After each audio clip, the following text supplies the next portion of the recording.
Hello students, welcome to new Lakshya academy. बहुत बहुत स्वागत है हमारे चैनल पर।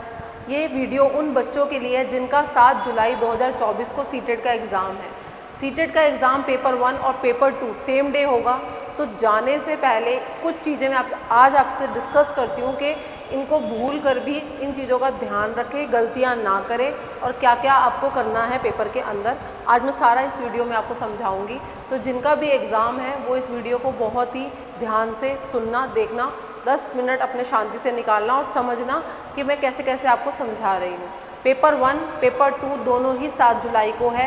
पिछली बार से ये पेपर जो 2 था वो आपका मॉर्निंग शिफ्ट में हुआ था और पेपर 1 आपका दोपहर वाली शिफ्ट में हुआ था। तो इस बार भी अभी तक ऐसा कोई और नोटिफिकेशन नहीं आया है। सेम पैटर्न फॉलो होगा आपका। पेपर 1 जो होगा वो आपका दोपहर वाली शिफ्ट में होगा और पेपर 2 आपका मॉर्निंग वाली शिफ्ट में होगा। बाकी एडमिट कार्ड आपके 1-2 दिन में आ जाएंगे। आजकल में आने वाले हैं एडमिट कार्ड।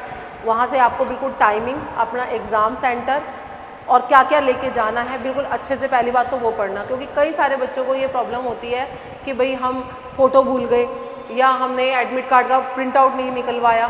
तो इस तरीके की छोटी छोटी गलतियाँ बिल्कुल मत करिए जिससे आपकी पूरा 1 साल 6 महीने ख़राब हो जाए।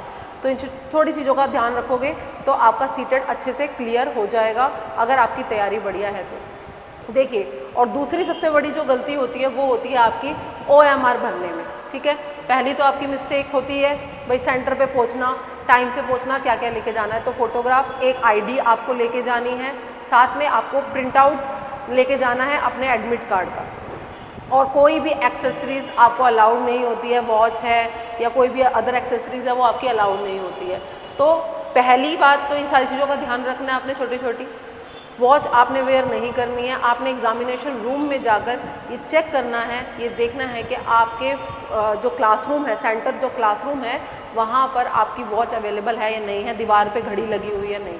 क्योंकि आपका जो पूरा पेपर है वो आप टाइम से ही तो सेट करोगे ना कि आपको कितने मिनट में CDP करनी है, फिर आपका मैथमेटिक्स है। तो इस तरीके से आपको वॉच एक बार ज़रूर चेक करनी है और फिर उसके बाद आपने सारा पेपर अपना टाइम के साथ करना है। टाइम का मीन्स जो आपको 2.5 घंटे मिलेंगे, 2 घंटे 30 मिनट्स आपका जो टाइम है वो रहेगा। 150 क्वेश्चन आएंगे आपके। इसमें आपको टाइम के सबसे पहले आपका खुलेगा, चाहे पेपर 1 हो चाहे पेपर 2, CDP। जब आपको पेपर मिलेगा तो उसमें सबसे पहले होगा CDP, क्वेश्चन नंबर 1 से लेके 30 तक। देखिए OMR पे, ये OMR है, आपको मिलेगी पेपर से कुछ 5-7 मिनट पहले। इसको फिल करना होगा। आपका नाम, आप थोड़ा सा ध्यान से देखना, ठीक है। आपका नाम यहाँ रहेगा, अल्फ़ाबेटिक कैपिटल में अपना नाम भरना। उसके बाद आपकी जो ये डेट ऑफ बर्थ और आपका जो सीरीज़ मिलेगी, आपको क्वेश्चन पेपर मिलेगा, कौन सा उस पर लिखा हुआ है ABCD, ये पता चलेगा, ये आपको ध्यान से भरनी है। तो ये वाले क्वेश्चन में कोई भी गलती मत करना, ठीक है। अगर यहाँ पे कोई मिस्टेक करते हो आप तो यहीं पे आपकी शीट कैंसिल हो जाएगी, वो फिर आगे पेपर वैलिड नहीं होगा। क्वेश्चन में बात करूँ अगर CDP, चाइल्ड डेवलपमेंट, देखिए ध्यान से सुनना इस चीज़ को, बच्चे मिस्टेक कर देते हैं। ये है थोड़ा सा उन बच्चों के लिए डिफ़िकल्ट सब्जेक्ट जो पहली बार या बहुत मतलब CDP उनको अच्छी नहीं लगती, चाइल्ड डेवलपमेंट समझ में नहीं आती है। क्योंकि इसमें आपको ध्यान रखना है कि आप चाहे आपकी लैंग्वेज आपकी लैंग्वेज इंग्लिश हो या हिंदी हो, चाहे आपके पेपर में पढ़ने के, लेकिन आपको कुछ क्वेश्चन यहाँ पर इंग्लिश में ही समझ में आएंगे। तो एक तो CDP 1 से लेकर क्वेश्चन नंबर 1 से लेकर आपका क्वेश्चन नंबर 30 तक रहेगा। चाहे आपका पेपर 1 है PRT वाला, चाहे आपका TGT वाला पेपर है, तो 1 से लेकर 30 तक जो आपके क्वेश्चन रहेंगे यहाँ से यहाँ तक, यहाँ पर आप भरोगे अपनी CDP, ठीक है। CDP जिसमें आप मैक्सिमम टू मैक्सिमम 30 मिनट्स लोगे, इससे ज़्यादा टाइम नहीं लोगे। कई सारे बच्चे यहाँ पर 40 मिनट्स तक ले लेते हैं, जिससे उनका एग्ज़ाम आगे जब इंग्लिश की तरफ बढ़ते हैं लास्ट में तो उनके पास टाइम मैनेजमेंट नहीं हो पाता। तो 30 मिनट्स यहाँ रखना, इस गलती से बचना कि भाई पेपर देने बैठे हैं तो बार बार क्वेश्चन पढ़ते रहे। देखिए CDP का एक क्वेश्चन आपको 2 बार पढ़ना पड़ सकता है, तो ये नहीं कि लेकिन आपने एक ही क्वेश्चन में 5-7 मिनट लगा दिए या कोई फिर भी उसके बाद समझ में नहीं आ रहा तो आपने सोचा कि बाद में आके कर लूँगा। बाद में मत करना, साथ साथ अपना पहले अपने क्वेश्चन पेपर पे पूरे 1 से लेके 30 तक क्वेश्चन करना और फिर साथ साथ ही क्वेश्चन आपने यहाँ पर फिल करने हैं अपने गोले। इस तरीके से गोला जो है, सर्कल जो है वो आपका ऑप्शन से बाहर नहीं जाना चाहिए, ठीक है, ये नहीं कि ए से बाहर चला गया, या फिर आपने सोचा कि नहीं ए आंसर इसका ए था और मैंने तो बी भर दिया, चलो मैंने ए अभी सिर्फ डॉट ही डाला है, अब मैं बी भी पूरा भर देती हूँ, तब ये भी गलत हो जाएगा आपका। ठीक है, ये काउंट नहीं होगा। तो आपने जो भी सर्कल लगाना है सोच समझ के लगाना है। ऐसा भी नहीं करना कि 150 क्वेश्चन पूरे कर लिए अब उसके बाद मैं पूरी शीट भरूंगा OMR। देखो, अगर जो बच्चे ऐसा करते हैं ना, आप उनसे पर्सनली भी या आप कमेंट में भी बता देना, उनका पेपर कहीं ना कहीं छूट जाता है। क्योंकि फिर क्या होता है, लास्ट में आप सोचते 15 मिनट रह गए, अब मैं अपनी OMR भरता हूँ, और फिर एग्जामिनर आता है, कहता है टाइम ख़त्म, आप प्लीज़ 2 मिनट दे दीजिए, ये वो करके आप उसका टाइम वेस्ट करते हो और आपको टाइम नहीं देता है। तो आपको आता हुआ भी पेपर आपका छूट जाता है। तो आपने क्या करना है, पहले अपना एक क्वेश्चन करा CDP और साथ ही साथ उसके अपने सर्कल्स भरते रहिए इस तरीके से। ठीक है, और एक सर्कल, एक लाइन में, एक क्वेश्चन में एक ही सर्कल भरना, 2 भरने की ज़रूरत नहीं है। कोई फ्लूइड वगैरह अलाउड नहीं होता है, कुछ ऐसा नहीं है कि आप हल्की सी कटिंग कर दो या उसको रब कर दो। ऐसी समझदारी, ऐसी होशियारी करने की कोशिश मत करना, अपना ही नुकसान करोगे। ठीक है, तो एक से जो 30 क्वेश्चन रहेंगे वो आपके रहेंगे CDP के, जिसमें आप ज़्यादा से ज़्यादा 30 मिनट्स ही लेना। क्वेश्चन दोनों लैंग्वेज में आप पढ़ना, क्योंकि कभी कभार हिंदी में ऐसे ऐसे वर्ड हैं जो हमने कभी नहीं सुने हैं ना पढ़े हैं, लेकिन इंग्लिश का हमें पढ़ते ही समझ में आ जाता है। तो CDP अपनी दोनों लैंग्वेज में पढ़ना। यहाँ पर 40 मिनट्स बिल्कुल भी मत लेना, आगे पेपर आपका छूट जाएगा। PRT वालों की बात करूँ अगर मैं पेपर 1 की, पेपर 1 का पहला पोर्शन CDP रहेगा, दूसरा इनका 31 से लेकर 60 क्वेश्चन तक जो रहेगा वो रहेगा मैथमेटिक्स। ठीक है, तो जो बच्चे भाई पेपर 1 दे रहे हैं वो थोड़ा ध्यान रखें कि उसके बाद इनका मैथ्स, कभी कर क्या करते हैं बच्चे कि हम मैथ्स लास्ट में करेंगे, पहले EVS कर लेते हैं, हिंदी कर लेते हैं, और मैथ्स को और इंग्लिश को हम बाद में देखेंगे। तो वो बच्चे 31 से यहाँ पर ही EVS के आंसर लगाने शुरू कर देते हैं, जिसकी वजह से उनकी OMR गलत हो जाती है। तो ये वाली मिस्टेक बिल्कुल मत करना। अगर आप बाद में कर रहे हैं मैथमेटिक्स तो 31 से लेकर आप 60 तक, ये रहा 60 तक मैथ्स के लिए छोड़ देना, ये स्पेस आपको छोड़ना पड़ेगा। ध्यान रखना इन छोटी छोटी चीज़ों का। पूरा पेपर आपने मैथ्स का करने के बाद आप इसमें 31 से लेकर 60 तक अपने आंसर लगाओगे मैथमेटिक्स के। उसी में आपकी पैडागोजी रहेगी, उसी में आपके सॉल्विंग क्वेश्चन रहेंगे। अगर आप ये क्वेश्चन छोड़ते हो और EVS पहले करते हो तो EVS आपका 3rd सब्जेक्ट रहेगा, जो आपका 61 से 90 तक रहेगा। 61 से आपका 90 तक रहेगा। ये रहा आपका 61 EVS, और आपका ये 90 तक, यहाँ तक EVS रहेगा। तो आपको ध्यान रखने हैं 30 क्वेश्चन EVS के होंगे, हर एक क्वेश्चन आपको टाइम टू टाइम मिलेगा। देखिए, मैथ्स किसी का सुपर फास्ट होता है, जल्दी क्वेश्चन सॉल्व हो जाते हैं, किसी को टाइम लगता है।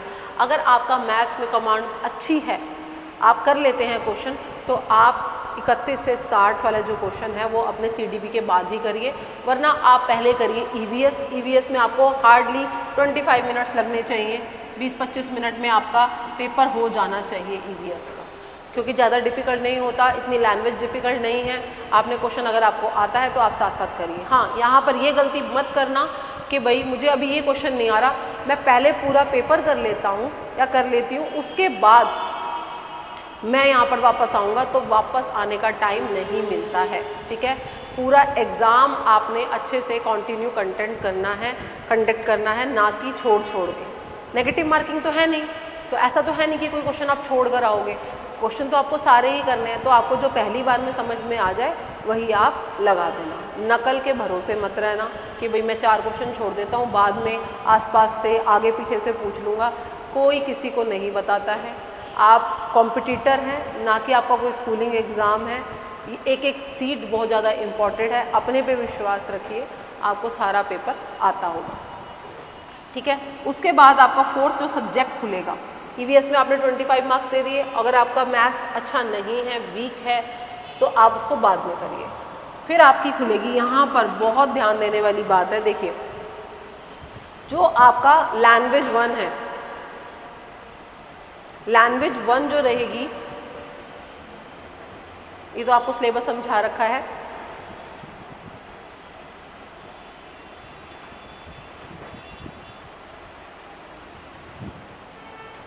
ठीक है। जो आपकी लैंग्वेज 1, देखिए देखना इस बात को बहुत ध्यान से थोड़ा समझना, जो लैंग्वेज 1 रहेगी वो है आपकी जो आपने पेपर में फिल कर रखी है, ठीक है। अगर आपने लैंग्वेज 1 हिंदी फिल कर रखी है, वहाँ पे लिखा होगा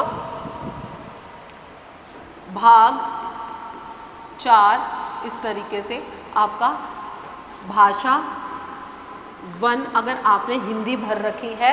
हिंदी वो बच्चे भरते हैं जिनको ये होता है कि हमारी हिंदी अगर डिफ़िकल्ट आ जाएगी तो हम झेल लेंगे, लेकिन अगर इंग्लिश आई तो हम नहीं झेल पाएंगे। तो इसलिए अगर आपने फॉर्म फिल करते वक्त जब आपका एडमिट कार्ड निकलेगा, अगर आप भूल भी गए हैं, एडमिट कार्ड में लिखा होगा लैंग्वेज 1 हिंदी, लैंग्वेज 2 इंग्लिश, या लैंग्वेज 1 हिंदी और लैंग्वेज 2 इंग्लिश।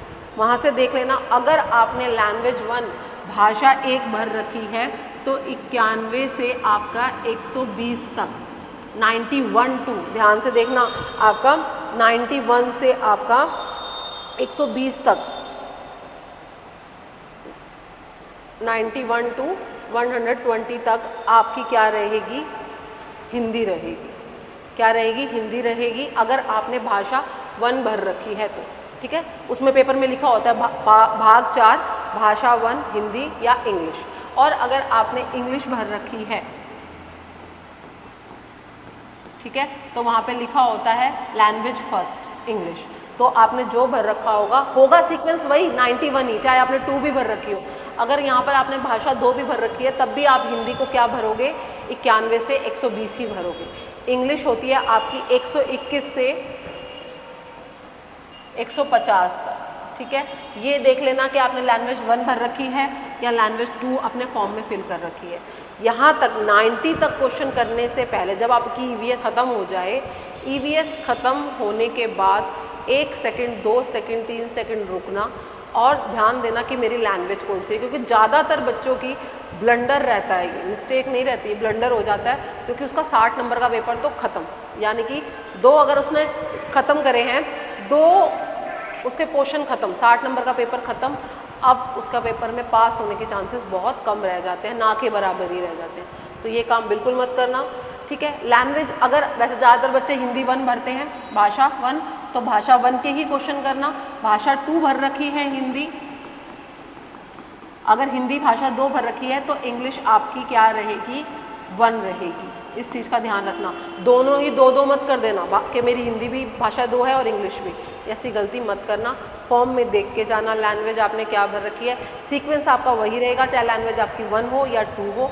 अगर लैंग्वेज 1 हिंदी है तो आपने 91 से 120 क्वेश्चन करने हैं, 91 टू 120, और उसके बाद लैंग्वेज जो 2 हिंदी है उसको छोड़ देना है। कई बच्चे उसको भी अटेंड कर देते हैं कि यहाँ पे भी हिंदी थी और वहाँ पर भी हिंदी है, नहीं, लैंग्वेज 1 अगर हिंदी है तो हिंदी भरिए, लैंग्वेज 2 इंग्लिश है तो इंग्लिश के क्वेश्चन करिए। जो भी आपका क्वेश्चन है ध्यान से करिए। इसके लिए बेस्ट तरीका यही है कि आप अपने प्रीवियस ईयर OMR पे, अभी जो 2-4 दिन बचे हुए हैं आपके, OMR पे प्रीवियस ईयर लगा लीजिए। OMR आराम से मिल जाती है मार्केट में, अपनी मार्केट से परचेज़ करिए और OMR भरने की आदत डालिए, ताकि पेपर में जाने से पहले कोई भी गलती ना हो आपकी, ठीक है। क्लियर है, ये सबसे बड़ी गलती है, मैं इसलिए बार बार बोल रही हूँ, क्योंकि बच्चे ज़्यादातर क्या कहते हैं, मैम मैं भूल गया था। अभी लास्ट ईयर भी कुछ हमारे इंस्टीट्यूट से भी बच्चों का पेपर था, ऑफलाइन जो बच्चे पढ़ते हैं, उन्होंने भी सेम मिस्टेक करी। मैम मुझे सारा पेपर आता था बट मैंने मैथ्स में EVS भर दी, ठीक है, मैंने हिंदी की जगह इंग्लिश भर दी, लैंग्वेज प्रॉब्लम हो गई। तो ये छोटी छोटी चीज़ों का आपको बहुत ज़्यादा ध्यान रखना है, पेपर आपको सारा आता होगा। पॉजिटिव नेगेटिव वर्ड्स का बी केयरफुल, आपको पता है कौन से वर्ड पॉजिटिव है नेगेटिव है। पेपर में जाने से पहले एक बार अपने पॉजिटिव नेगेटिव जरूर पढ़कर जाना, ठीक है। आगे देख लेते हैं, थोड़ा सा बात कर लेते हैं पेपर 2। देखो ये आपका सिलेबस आपको पता ही है, CDP रहेगा, EVS रहेगा, मैथमेटिक्स रहेगा, लैंग्वेज 1 आपकी 30 मार्क्स की, लैंग्वेज 2 आपकी 30 मार्क्स की, चाहे वो हिंदी हो चाहे वो इंग्लिश हो। आपको CDP को ज़्यादा से ज़्यादा 35 मिनट 30 to 35 मिनट्स देने हैं, 25 मिनट्स आपके EVS के रहने चाहिए। और आपको अगर हिंदी भर रखी है तो हिंदी भी आपकी 25 मिनट में लगभग हो जानी चाहिए। इंग्लिश और मैथ्स के लिए फिर आप अपना टाइम देख लेना, जो भी आपका टाइम बचा हुआ है उसको देना, क्योंकि इंग्लिश का पैसेज पढ़ने में आपको टाइम लगता है। 2 पैसेज आपके आएंगे, ठीक है, एक लिटरेचर का होगा, एक पोएम का होगा आपका, तो वहाँ पे आपको थोड़ी सी डिफ़िकल्टी आ सकती है। उसके लिए टाइम थोड़ा सा सिक्योर करके रखिए और साथ साथ ही अपना OMR भरते चलिए। एक क्वेश्चन कंप्लीट हुआ और OMR फिल किया ताकि गलती या OMR छूटे नहीं। मैंने बता दिया, ठीक है। गोले सर्कल बढ़िया तरीके से भरने हैं। डार्क बॉल पेन मिलता है आपको वहाँ पर भी, वो आपके एग्जामिनेशन जो आपका आएगा एडमिट कार्ड उस पर लिखा होगा, उससे भरने हैं आपको। जेल पेन यूज़ नहीं करना है। और अगर SST की बात करूँ मैं, अगर पेपर 2 आप दे रहे हैं, SST है, साइंस है, आपका मैथमेटिक्स है, पेपर 2 CDP वही सेम रहेगी। 1 से 30 क्वेश्चन आपके OMR पे CDP के भरोगे और SST के आप 31 से लेकर 90 क्वेश्चन करोगे। 60 क्वेश्चन आते हैं आपके सब्जेक्टिव। यहाँ पर SST, साइंस, मैथमेटिक्स कुछ भी हो, आपके सब्जेक्टिव रहेंगे 31 से 90 क्वेश्चन। फिर आपकी लैंग्वेज वही 91 से आपकी शुरू हो जाएगी। लैंग्वेज 1 यानी कि हिंदी अगर आपने भर रखी है, या है ना, और 120 तक, और 121 से आपके 150 क्वेश्चन रहेंगे इंग्लिश के आपके, चाहे वो लैंग्वेज 1 हो चाहे लैंग्वेज 2 हो। यहाँ पर भी आपको भाषा का ध्यान रखना है, आपने कौन सी भर रखी है। तो इस तरीके से अपना पेपर करना। जो बच्चे अपना सब्जेक्टिव TGT का पेपर दे रहे हैं, सबसे पहले वो भी CDP करें 30-35 मिनट में, और उसके बाद वो अपना एटलीस्ट 1 आवर SST को देंगे, ठीक है। ये नहीं कि SST पे आप 1.5 घंटा काम करते रहे, फिर आधा घंटा ही बचा 2 सब्जेक्ट के लिए, नहीं। आपने 1 घंटा ही देना है अपने 60 क्वेश्चन पे। इतना तो आपको टाइम लगेगा ही लगेगा, चाहे आप जितने मर्जी एक्सपर्ट क्यों ना है, क्योंकि SST में आपको क्वेश्चन सारे स्टेटमेंट के आते हैं। वो क्वेश्चन आपको कहीं ना कहीं 2-2 बार पढ़ने पड़ जाते हैं। लैंग्वेज 1 हिंदी या इंग्लिश जो भी आपकी रहेगी, लैंग्वेज 2 यानी कि इंग्लिश या हिंदी। तो जो भी आपने लैंग्वेज अपने एडमिट कार्ड में देख लेना, भर रखी है, इसमें भी ज़्यादा 25-25 या 30-30 मिनट देना। इंग्लिश में थोड़ा सा टाइम लग जाता है। तो इस तरीके से अगर आप पेपर सॉल्व करेंगे, 90 क्वेश्चन करने के बाद, चाहे आप यहाँ कर रहे हो चाहे आप पेपर 1 कर रहे हो, 90 क्वेश्चन करने के बाद आप 1 आधे सेकंड का ब्रेक जरूर लेना, ताकि आपको पता चल जाए कि मैंने लैंग्वेज कौन सी भर रखी है। शांति से देखना और फिर स्टार्ट करना। OMR पूरी भरना, कोई भी क्वेश्चन छोड़ के नहीं जाना है आपने, क्योंकि नेगेटिव मार्किंग नहीं है। अपना तुक्का लगाओ, नहीं आता तो, लेकिन सॉल्व करो, बढ़िया तरीके से पेपर करो। ऑल द बेस्ट सभी बच्चों के लिए। ये कुछ चीज़ें थी जो डिस्कस करनी ज़रूरी हैं। टाइम से अपने सेंटर पे पहुंचना, एग्जामिनेशन हॉल में पहुंचना। बारिश के मौसम है, कहीं ये ना हो कि आप ये बहाना मारें कि मैम मैं तो निकली थी, गूगल ने तो 30 मिनट का रास्ता बताया था, लेकिन मुझे 1.5 घंटा पहुँचने में लग गया, 2 घंटे लग गए। तो अपने टाइम से, घर से, अच्छे मूड से, हैप्पी होके निकलो और अपना पेपर इस साल क्लियर करो, क्योंकि आगे DSSS की वैकेंसी आएगी, ठीक है। कैलेंडर उन्होंने दे ही दिया है, अपना RTI की जवाब दे ही दिया है कि काफ़ी सारी वैकेंसी आएगी। तो इस बार आपने करना है। ऑल द बेस्ट सभी को। कोई भी अगर कोई भी क्वेरी हो, कोई क्वेश्चन हो तो ज़रूर कमेंट कर देना। बाकी आपका पेपर डेफिनेटली क्लियर होगा। Thank you so much.